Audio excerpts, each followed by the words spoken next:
For my speech, I'll be talking about Formula One. And I'll be talking about Formula One and how it is both a mental and physical battle.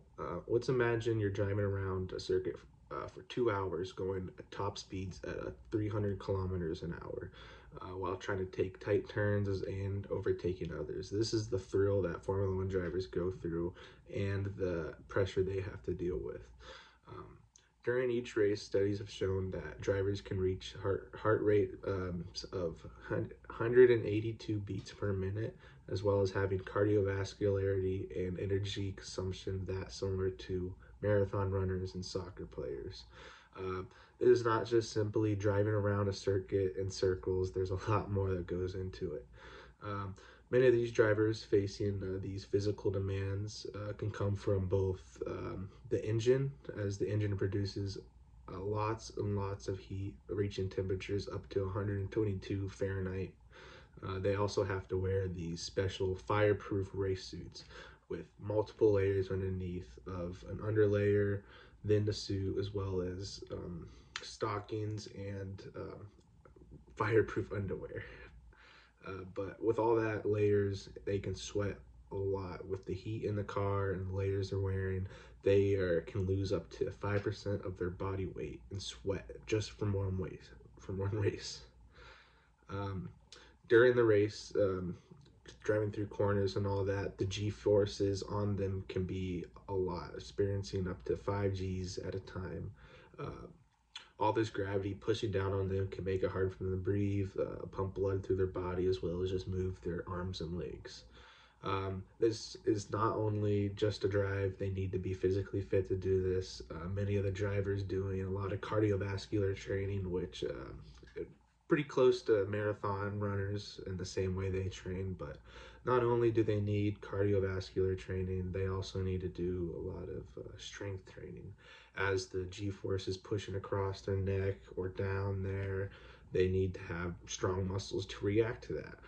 As well as the steering wheel on F1 cars, just moving around, it can put a lot of pressure on your hands, and one wrong turn or crash, you could break at your hand just from how strong the steering wheel will whiplash back at you. So training forearms as well as neck pressure and cardiovascularity training all comes together in keeping the Formula One drivers fit enough to drive these cars in a consistent way that both brings them the performance they need, as well as not getting exhausted over time from it, as um, the temperatures can be very hot. And there was a case last year in Qatar race where the temperatures got so hot for the drivers, every driver was completely exhausted after the race, and even having one driver having to retire early from the race from how bad the heat got to them. So staying physically fit, both for strength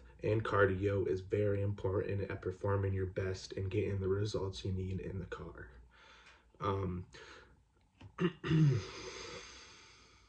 it's not just the on-track stuff that they do. There's a lot of off-track stuff that they go through with having to do telemetry work for the team, seeing where they break, where they can break, how they're breaking compared to the teammates, where they're letting off compared to their teammates, as um, their teammate is their most competitive contender, and they're always trying to beat their teammates. So that's another mental thing that can push them, as trying to beat their teammate. And if you do underperform, you could possibly lose your seat with the team. So always having that pressure on you can put a mental strain on every driver. So keeping up both mentally fit and stable is very important for the drivers.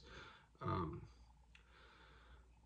for the, as you're driving at top speeds, you need to be focused. As you're doing this constantly for hours and hours on end, you can't not lose any sort of focus, as that one little bit of focus going around a corner, it could ruin your whole race. You mess up one little bit, even if it's at the end of the race, it can be all over for you. You could be in first place, you crash at the last lap, nothing. So you have to be focused, you have to be fit, you have to do what you need to drive that car. Um, To wrap this up for you guys, this is a very physically demanding sport. You must train like an Olympian to be in this sport for the whole season, in addition to doing car work and data, as well as dealing with press and media.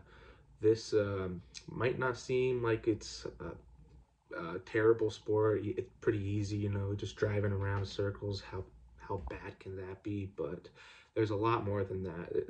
Formula One's one of the hardest sports to be in. I'm not even covering the technical side of the sport with all the engineers that are involved, all the teams that are involved in doing this.